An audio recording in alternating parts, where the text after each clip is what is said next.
નમસ્કાર, છેલ્લી પાટલીમાં આપનું સ્વાગત છે. આપણે અગાઉ વિડીયોમાં જોયું કે એકમ દશક એકમના સિક્કા અને દશકની નોટ પરથી કેવી રીતે બાળક 1 થી 100 સુધીના અંક જ્ઞાન મેળવી શકે છે અને એની સમજ કેળવી શકે છે. હવે એના પરથી આપણે પાયાના અત્યારે સરવાળા લીધા છે. એના પરથી એ સરવાળા કઈ રીતે સમજી શકે છે, કઈ રીતે દશકો સમજી શકે છે, વધી કઈ રીતે લઈ શકાય, બાદબાકીમાં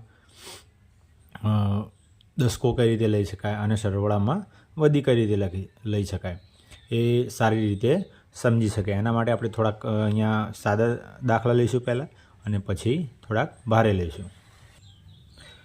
તો અહીંયા 3 એકમ અને 1 એકમ, 3 એકમના સિક્કા અહીંયા દોરેલા છે અને એક તો 1 એકમનો સિક્કો. તો બધા ભેગા કરી તો અહીંયા 4 આવ્યા. બાળકે સમજી શકે છે. ત્યારબાદ અહીંયા 8 એકમ અને 4 એકમ. તો અહીંયા 8 એકમ, તો 8 એકમના 8 સિક્કા અહીંયા દોરેલા છે અને 4 એકમ તો 4 સિક્કા. હવે 8 ને 4 12 થાય છે. બાળકે અહીંયા 12 લખી દીધા. પછી એના મગજમાં એમ થશે કે અહીંયા એક દશકની નોટ છે અને 2 એકમના સિક્કા છે. આપણે જ્યારે પૂછીએ કે ભાઈ અહીંયા 12 આવ્યા તો અહીંયા કેટલા સિક્કા અને કેટલી નોટ છે, તો એ તૈયારીમાં કહે છે કે અહીંયા એક દશકની નોટ છે અને 2 એકમના સિક્કા છે. અહીંયા 2 છે અને અહીંયા 4 છે. તો 2 એકમના સિક્કા અને 4 એકમના સિક્કા, તો 6 એકમના સિક્કા. આ સાદા સરવાળા છે. આના ઉપરથી આપણે અઘરા સરવાળા પણ એને શીખવાડી શકીએ છીએ. અહીંયા 3 એકમ છે, અહીંયા 7 એકમ છે. તો 3 અને 7, 2 10 થયા. અહીંયા આપણે બાળકને કહીશું અહીંયા કેટલી નોટ આવશે, તો એ અહીંયા જોઈને કહી દેશે 1 દશકની નોટ આવશે. હવે આપણે અહીંયા જોઈએ કે વધી વગરના સરવાળા છે. વધી કેવી રીતે આવે છે અને ક્યારે નથી આવતી, બાળકને સમજાવવું હોય તો આ રીતે સરળ રીત છે. અહીંયા 12 છે અને અહીંયા 35 છે. હવે બાળકને ખબર છે કે 2 અહીંયા એકમમાં છે અને 1 દશકમાં છે. તો 2 એટલે 2 સિક્કા કરવાના છે, 5 એટલે 5 સિક્કા કરવાના છે અને ટોટલ કેટલા સિક્કા થાય છે, તો 7. તો અહીંયા 7 લખી દેશે. અને દશકની નોટમાં કેટલી નોટ છે, અહીંયા દશકમાં આ 1 નોટ છે તો 1 નોટ, અહીંયા 3 નોટ છે તો 3 નોટ. ટોટલ કેટલી નોટ થઈ, તો 4 નોટ. તો આપણો જવાબ આવ્યો 47. અહીંયા આપણે પૂછીએ કે બેટા કેટલા દશકને કેટલા એકમ છે, તો એ કહી દેશે કે 4 દશકની નોટ છે અને 7 એકમના સિક્કા છે. અહીંયા 14 + 21. તો એકમની અંદર અહીંયા 4 છે તો 4 સિક્કા, અહીંયા 1 તો 1 સિક્કો. ટોટલ કેટલા સિક્કા થયા, તો 5 સિક્કા, તો 5. અહીંયા 1 દશકની નોટ તો 1 દશક અને 2 છે તો 2 દશકની નોટ. ટોટલ કેટલી નોટ થઈ, તો 3 નોટ. તો બાળક અહીંયા પણ કહી દેશે કે 3 દશકની નોટ થઈ અને 5 એકમના સિક્કા થયા. અહીંયા એક બીજા ઉદાહરણ છે જે વધી વગરના છે.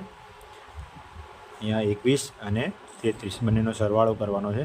તો એકમની બાજુ 1 છે અને નીચે 3 છે. તો એ એકમનો 1 સિક્કો, અહીંયા 3 તો 3 સિક્કા. ટોટલ કેટલા સિક્કા થાય, તો 4.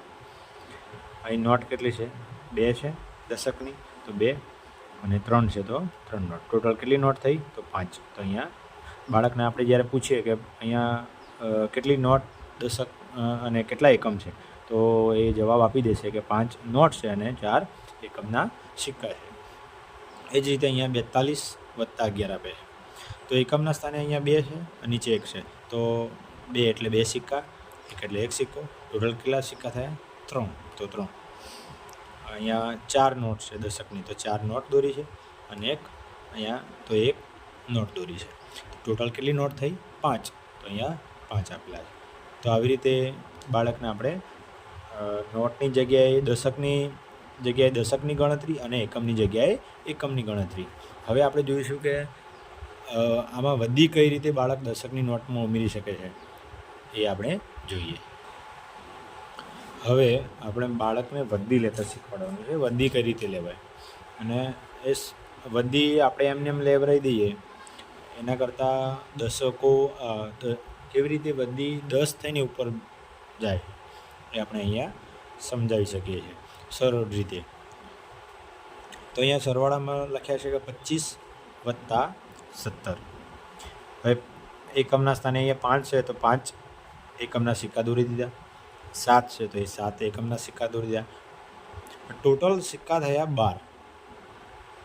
હવે આપણે પૂછીએ કે ભાઈ 12 સિક્કા થયા, 12માં 10ની નોટ કેટલી છે? 1 છે, અને એકમના સ્થાને સિક્કાના સ્થાને કેટલા છે? 2 છે. તો જે સિક્કાના સ્થાને હોય સિક્કાના સ્થાને જાય, અને જે 10ની નોટ છે દશકની, એ દશકની નોટ ઉપર જાય, જોડે જશે.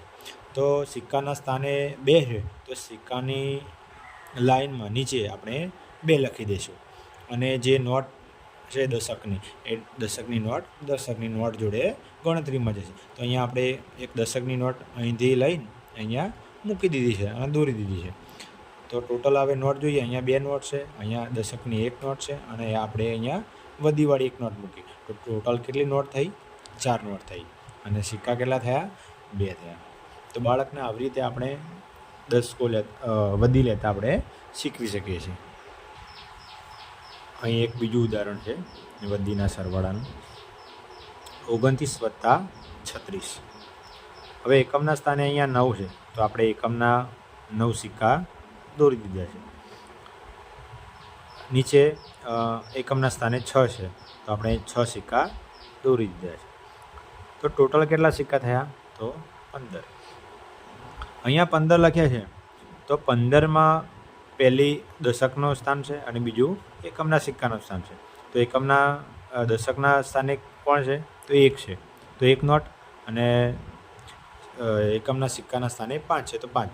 તો સિક્કાના સ્થાને જે છે એકમના, તો એકમના સ્થાને છે એકમની નીચે જશે, અને દશકના સ્થાને છે દશક જોડે જશે. તો એકમ ભાઈને ઉપાડીને આપણે અહીંયા મૂકી દઈએ છીએ, અને દશક ભાઈને ઉપાડીને ઉપર મૂકી દઈએ છીએ. તો દશક 1 છે અને એકમ 5 છે. તો નોટ છે નોટની જોડે જશે, અને સિક્કા છે સિક્કાની જોડે જશે. તો સિક્કાની જોડે આપણે નીચે મૂકી દીધા 5, અને 10ની જોડે 10ને મૂકી દઈએ નોટની જોડે. તો ઉપર દશકની નોટ અહીંયા વધી પર મૂકી દીધી છે. તો હવે ટોટલ આપણે ગણીએ કે નોટ કેટલી છે? તો આ 1 નોટ, અહીંયા દશકની 2 નોટ, અને દશકની 3 નોટ. ટોટલ દશકની નોટ કેટલી થઈ? 1 2 3 4 5 ને 6. તો અહીંયા 6 લખીએ. તો 6 દશકની નોટ અને એકમના 5 સિક્કા. તો આવી રીતે આપણે બાળકને સરળતાથી વધીવાળા સરવાળા પણ શીખવી શકીએ છીએ. હવેના વિડીયોમાં આપણે બાદબાકી કઈ રીતે આમાં ઉપયોગી છે એ આપણે જાણીશું.